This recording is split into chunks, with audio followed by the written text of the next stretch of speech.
All right. Hello, everyone. Um, this is Miss G, just checking in with you for the second week. If I am not your TA, I just want to do a little bit of an introduction. I am Miss Gutierrez. You can call me Miss G, Miss or Ma'am. I am the lead TA for this course. And so if you are not in my section, um, we have compiled me and the other TAs have compiled some information that can help you. We did get a lot of questions about what can we do to assist you in Journal 2. And so most of this is to address the questions that you have. So the question about deadlines, do the assignments have a specific deadline? No, they don't. The entire modules have been open for you, so you do not have to wait for any type of grading, which means you have access to all of them. You can go as quickly as possible. The deadlines that are listed in gradebook that you might be seeing are really just more as guidelines to kind of encourage you to do the module. If you are looking to get an A in this course, the estimated time frame is that by the end of last week, you should be around module 4. So this week you should be getting to module 5 and 6, things like that. So the only deadline that you really have to worry about, because I mean, if you could do 2 to 3 modules in one weekend, um, I mean, you're more than welcome to do that. We wouldn't necessarily encourage it, and I'm going to tell you why. So the only deadline you have to worry about is August the 11th. So August the 11th is where anything is due, midterm, final, as many modules as you can. Anything that is sent after August the 11th will not be counted towards your final grade. Okay. Now, the reason that you do have to worry about this is because all of the modules, midterm and final included, allow you to submit as much as possible, as much as you're needing in order to get the grade. If you send everything, modules 5, 6, 7, 8, midterm, and final on August the 11th at 11:50, yes, it's met the deadline. But if your TA grades August 13th and determines that you need to resubmit anything, you are now past the deadline. So if you got a 2 out of 3 on a journal, that will not be counted towards your final grade. Only things that have been graded and graded at a full credits will count towards your in grade. So only deadline is August the 11th, but I do encourage that if you want to ensure that everything is done correctly, maybe that Monday, Tuesday, Wednesday is when you would turn everything in. It'll allow your TA to get back to you in case you have to resubmit anything.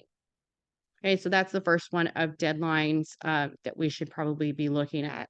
One of the other questions is about distractions. How can I prevent any type of distractions from the readings and everything? And I want to introduce you to the Pomodoro method, which says that you are going to do one task for 25 minutes. So everyone who's saying, I'm binge watching Netflix, that gets in the way of me paying full attention and doing the crit method, to my assignments, or anybody who phones, technology, social media is distracting you. So for 25 minutes, all of that should be off. You should be focusing on one single task. Once the 25 minutes is up, then you will take a 5-minute break. 5 minutes to do anything. So after 4 sets of 25, then you will take a longer break from 15 to 30 minutes. Okay. So if you're binge watching Netflix, you've already watched like 15 minutes of an episode, and now you can watch the last 30 minutes if that helps anybody with their distractions. This was a method that was developed more around people that are working like corporate jobs and things like that. But I mean, it's the same. We all have certain time spans. 25 minutes might be it. So that might be something that you want to take a look at to help you with any of your distractions that you're having. The next set of things I want to look at are the readings and the assignments. So we did get a lot of questions about, can the TAs give me outlines? Can the TAs send a summary of what I'm reading or anything? And the answer is no. If your TA is doing that, then, feel very, grateful for that. But in my opinion and in my experience, if TAs start doing the outlines, if TAs start giving the summaries of what you should be reading, most of you are going to stop doing the work, stop doing the reading. You're just going to wait for the TA to do it. Um, so everyone is not on the same course. I mean, we have people that are in module 5, we have people in module 2, we have 3. So if we put an outline out for module 4 and someone's not there, they will not do the work. They will just, depend on the document. I know a lot of people are worried about looking confused or not understanding the material fully or anything. That's okay. That's okay. Confusion is often the first step in learning something new. So it's okay if your journals talk about some confusion or need a little bit more clarification. That's exactly what the crit method is designed to do. You are supposed to look at the document, question it yourself, and say, what is it that's confusing me, or what is it that I like, or anything. That is why most of the journals are having you compare what you past knowledge, past experiences, things about yourself to the reading. I know many find that a little strange, but if you can relate something to yourself, it really shows that you have a deeper understanding of the material. Or saying, I read this and I'd like to compare it to one of my favorite stories, and this is, the similar themes, similar differences, things like that. It really shows that there's a basic understanding. So that's why many of you are like, well, I'm trying to write about me, but I'm also trying you need to integrate, the readings as well. Try to use as much specific evidence, try to use specific passages or even pages, anything like that when you are trying to do, the comparison or similarities between you and yourself. Now to get through the readings, you do have quite a bit of information presented to you. Right. So you can read through the document. You can read through the annotations that your peers have made on the document. You can read the discussion post and questions that they have. You can follow up with a question um, on somebody's notes, or maybe if they reply to your question, you're like, that was unclear. You can ask them another question. It's okay. And then you have the videos that you can watch as well, and these are a lot of different sources that you can use to see what is the story about, what are other people thinking, what are other people documenting. What I'm gonna do is I'm gonna share my screen, eh, because my suggestion for handling all of this information is to do everything in a single document when you're taking notes. All right. So if you're watching the videos first, take all of the notes there that you're needing. And then when you go through the readings, you take notes here, maybe under another bullet point, maybe in a different font, maybe in a different color. Um, because sometimes many of you have expressed, like, I watched the video, I didn't understand what the video is referring to, and then you read the article, the readings, and it made more sense. So here you're able to kind of just put everything together. And then if you read through the discussion boards and the annotations, which I really encourage you to do so, many of your classmates are presenting very good note-taking skills that can definitely help you, beautiful notes. So please look at that. So any notes that you might have from a classmate, any of the notes that you might have from a response, maybe someone provided a very good response for you, stick it there as well. And then if you did any outside research for the assignment, then you can also provide that here. So in one document, you have access to all of this information. You don't have to go through different notebooks. You don't have to turn different pages. This is something that I would recommend doing if I was taking this course. The only thing I would caution you about is the outside research. You can do the outside research if that's what you're needing to understand the material, but you do not have to specifically focus on that. Right. This isn't a history assignment. This isn't sociology. We're not trying to look at many of those outside factors. We are wanting to use the material that has been presented to you, yeah, that are specifically in the readings. Um, but like I said, if you have to do that, by all means, we do have the. Let me stop sharing and get that ready because I should have had it prepared already. But I'm going to show you the library website. Mm,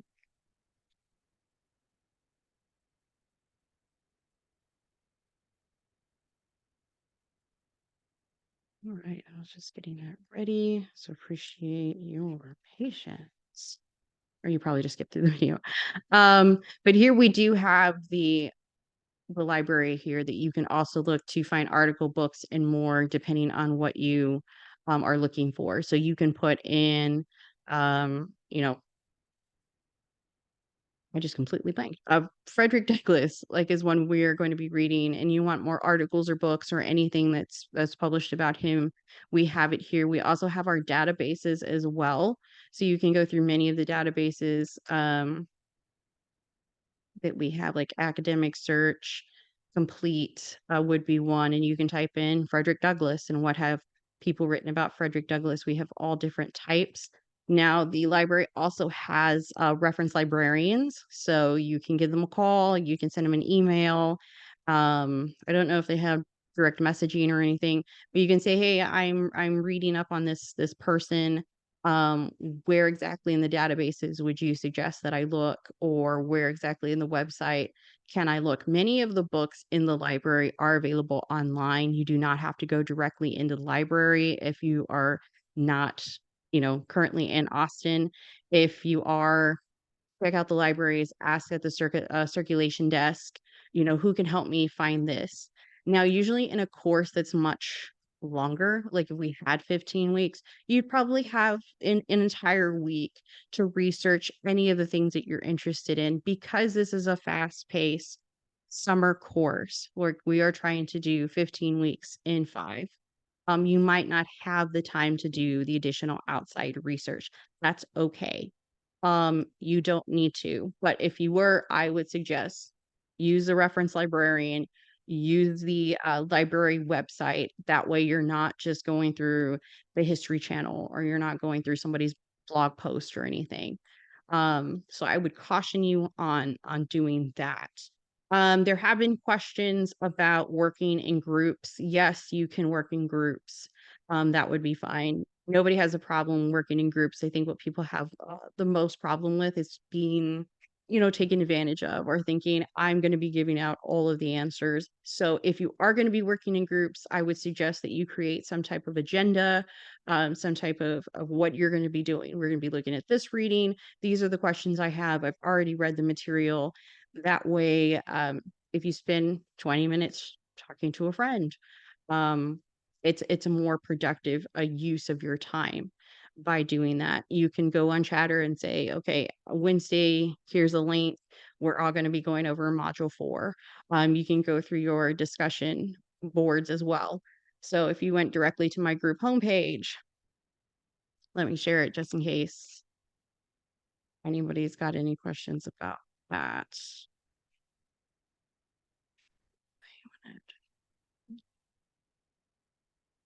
Here. Okay, put this here. Right. So directly onto your pages, if you go into discussions, if you want to leave on module 5, hey, we're all going to meet at this time. I do not have a problem with that. Or, hey, does anybody want to maybe chit chat for a text message or anything? I am not going to have a problem with anybody wanting to do that as well. So you can certainly use your discussion group pages in order to, you know, to set up meetings or anything. That's going to be fine. Other suggestions for trying to get through the large amounts of material. If like reading and writing is not something that teaches you right away, I would suggest trying to make charts and graphs and mind maps. And yes, I'm going to share my screen again, because I never I never want to assume that this is something that you've done in the past, although many of you might have. Um,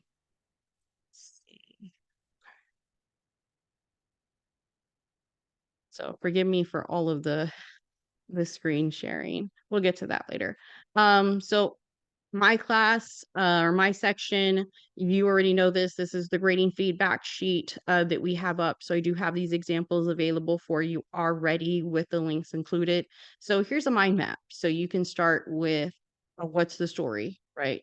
uh, maybe Desiree's baby, and you can say, okay, who are the characters? How are they related? What information is coming about?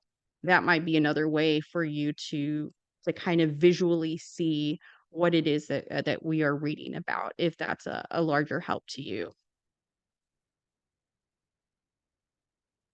All right. And so then lastly, we are going to have the crit method. We did get a lot of questions about that. Journals 3, 4, and 5 are going to hit pretty heavy on the crit method. So it is kind of imperative that you recognize this, you know how to do this step. Again, my class, it's already in the grading feedback for you, for links to videos. I'm going to drop some information there, which we probably already saw. Let me go back to sharing.